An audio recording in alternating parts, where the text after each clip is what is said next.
Primeiro, o que é que observamos? Um preocupante e muito acelerado agravamento do desemprego.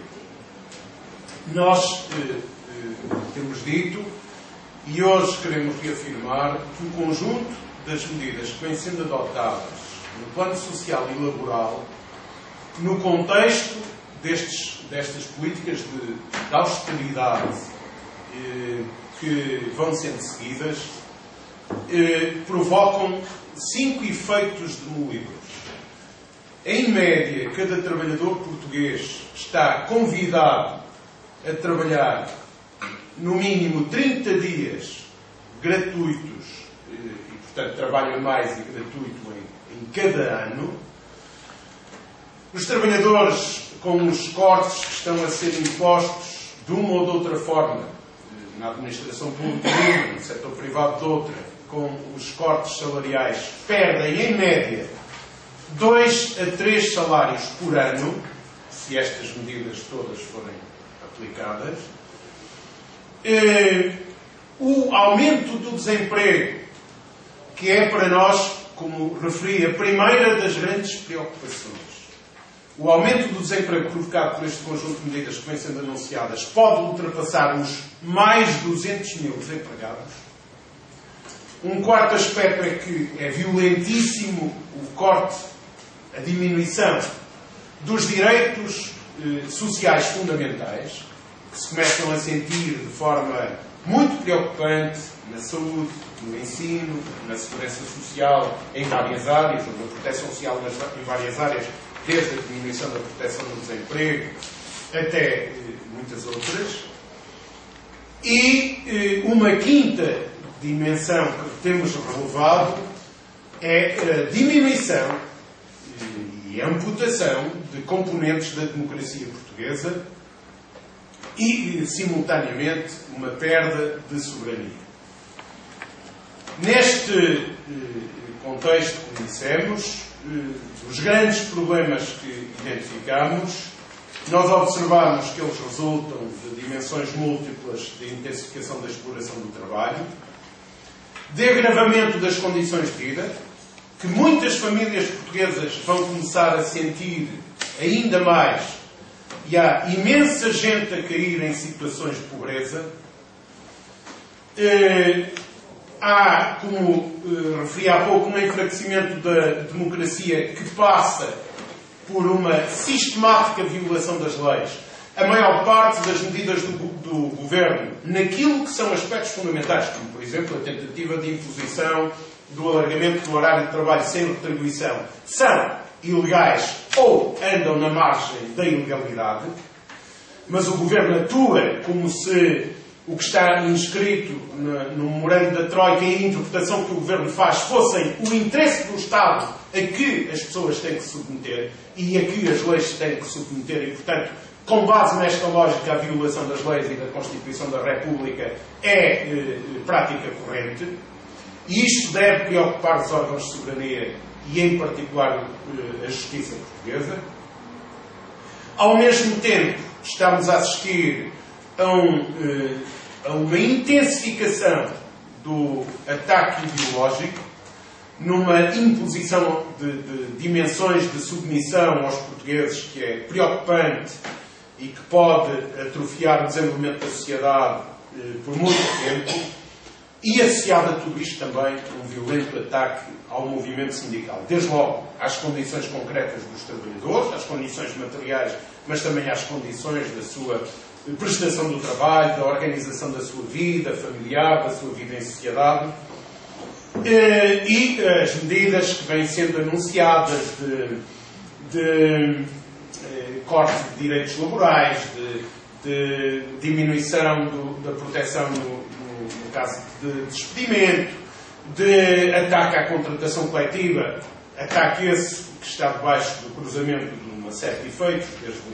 desde aquilo que está a ser adotado em relação às portarias de extensão até outras matérias. Tudo isto põe o movimento sindical numa situação muito complicada.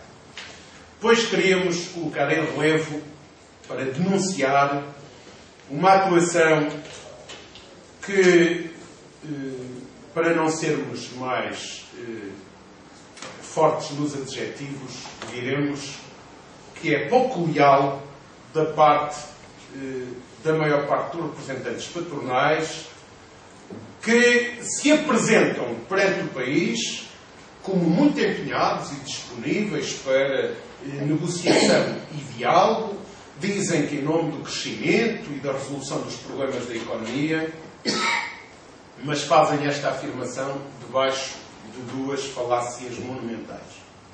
A primeira é que eles sabem, e afirmam em reuniões privadas, que os caminhos que a economia está a seguir não resolvem os problemas das empresas. Ou seja, eles sabem, também como nós, ou melhor que nós, que os grandes problemas da economia real são o problema da disponibilidade de investimento, das condições de tesouraria das empresas, da necessidade de apoio a atividades que potenciem as capacidades e os recursos nacionais. Eles sabem que essas e outras questões, o combate à economia clandestina, etc., são os aspectos fundamentais que há que tratar. E têm consciência que as políticas económicas que estão a ser seguidas não vão nesse sentido.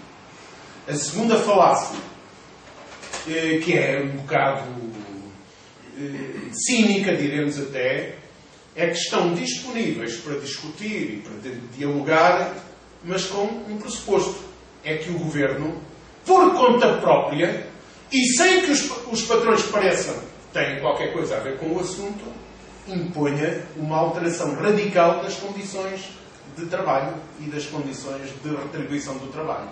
E é neste contexto, né, que dizem que não tem nada a ver com o aumento do horário de trabalho que o Governo quer, bem, mas usando a expressão do patrão, mas como a cavalo dado não se olha ao dente, como vem, deixa vir.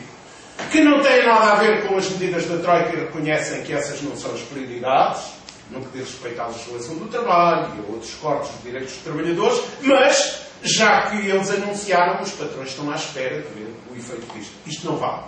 Isto não vale. Isto não é sério. E é preciso diálogo e negociação, mas com uma grande base de seriedade. Depois, dois comentários sobre aquilo que foi transmitido, ou que é transmitido pelo Primeiro-Ministro e também pelo Presidente da República. Em relação à comunicação do Primeiro-Ministro, ela é de um populismo e de uma certa dimensão de hipocrisia política que tem de ser denunciada. A comunicação do Primeiro-Ministro parece, com aquela comunicação, que os problemas com que as pessoas se debatem não têm nada a ver com as políticas que são seguidas. É a postura do homem bom, do governante generoso, que, coitadinho, até gostava de fazer bem, mas ele tem que fazer aquelas políticas. Ora, isto não é assim. Isto não é assim. Há alternativas, há necessidade de lutar por elas, há necessidade de mobilizar os portugueses e não de resignar os portugueses, e mobilizar os portugueses para encontrarem caminhos alternativos. E uma coisa que é um facto confirmado, em Portugal como em toda a Europa, é que estes pacotes de austeridade só colocam os países piores.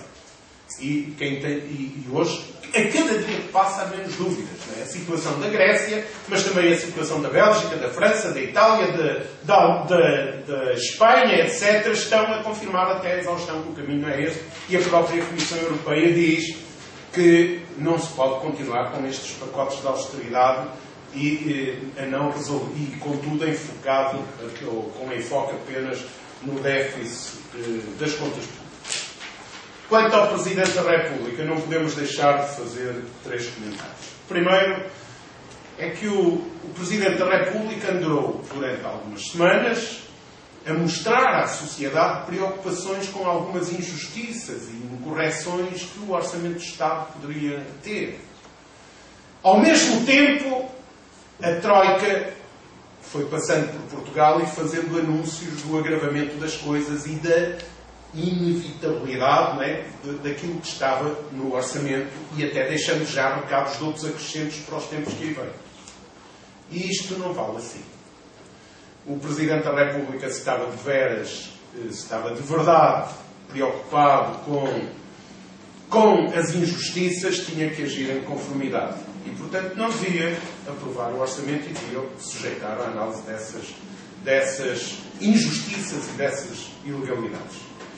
E não podemos deixar de referir que o Presidente, se acha que era um desastre nacional não haver orçamento imediatamente, tem condições de fazer saltar essas injustiças e essas incorreções. Tem condições de solicitar a fiscalização sucessiva do Orçamento de Estado e, portanto, pode agir de acordo com os interesses dos portugueses. Já agora diremos, ou reforçaremos o que já dissemos há dias, porque a mensagem do Presidente da República até tem alguns slogans interessantes. O apelo à coesão, o apelo à não focalização no lucro desmedido, a necessidade de não resignação, etc. Mas depois, quando fala do diálogo social, não faz uma única referência em relação a todos estes problemas que os trabalhadores e a maioria dos portugueses estão a sofrer, que conduzem ao empobrecimento e ao aumento da exploração, e reduz o diálogo, o pretenso diálogo social, à discussão da competitividade. Ou seja, vem dar cobertura a esta chantagem de um diálogo de ausência de rigor e de ausência de conteúdo a que os trabalhadores não se podem sujeitar. Por outro lado, insiste numa mensagem que não é verdadeira. Não é verdade que tenha sido o Estado que endividou o país. O Estado tem uma parte da responsabilidade, mas a maior parte da dívida é privada. O Presidente da República sabe muito bem, ou melhor, sabe melhor que nós, que há parte significativa da dívida que resulta de roubos, de compadrio. Ele sabe o que são DPNs, o que são parcerias público-privadas descoordenadas, o que são orçamentos manipulados. Ele sabe disso melhor que nós. E não foram os portugueses em pé de igualdade os responsáveis pela situação de dificuldades em que o país se encontra. E em relação à União Europeia, é interessante que na sua mensagem chama a atenção para a observação que a União Europeia faz de que não se pode continuar com estas políticas de austeridade, mas depois convida os portugueses a submeterem-se a esta austeridade. Isto é um absurdo. Ora bem, é neste contexto que nós dizemos que não podemos e não aceitaremos esta política de medos e de resignação. Ao medo e à resignação dizemos não e dizemos há que lutar pela mudança, há que lutar pelas alternativas. É isso que vamos fazer. O futuro é possível. Esta é a grande questão que se coloca para o ano de 2012. Apesar das imensas nuvens negras que põem sobre as nossas cabeças e dizer que isto tem que ser pior, pior, pior e que tem que ser empobrecimento, nós dizemos não. É possível tratar isto e é possível começar a tratar do futuro. Queremos anunciar-vos, para terminar, que iremos realizar no dia 18 de janeiro uma concentração de ativistas sindicais e trabalhadores junto à Assembleia da República. É a data do limite para a entrega de pareceres sobre a discussão pública relativa à alteração do horário de trabalho, ou a alteração, quer dizer, a imposição do trabalho forçado que o Governo quer fazer, e, portanto, no dia 18 teremos uma ação, uma concentração nacional junto à Assembleia da República. Vamos realizar no dia 21, na região de Guimarães, uma marcha de 7 km, numa zona marcha de 7 km, numa zona que foi altamente simbólica na última grande luta pelo horário de trabalho. Também, por esses dias, teremos marchas da juventude contra a precariedade do emprego e pela dignidade do emprego. E queremos anunciar-vos que, apesar de termos o congresso da nossa central nos dias 27 e 28, precedido de uma grande conferência internacional no dia 26, nós decidimos já pela realização de uma grande manifestação nacional que se afirme contra a resignação, contra os medos e pela por alternativas, por mudança. Uma manifestação de caráter nacional de grande dimensão em Lisboa, repito, no dia 11 de fevereiro.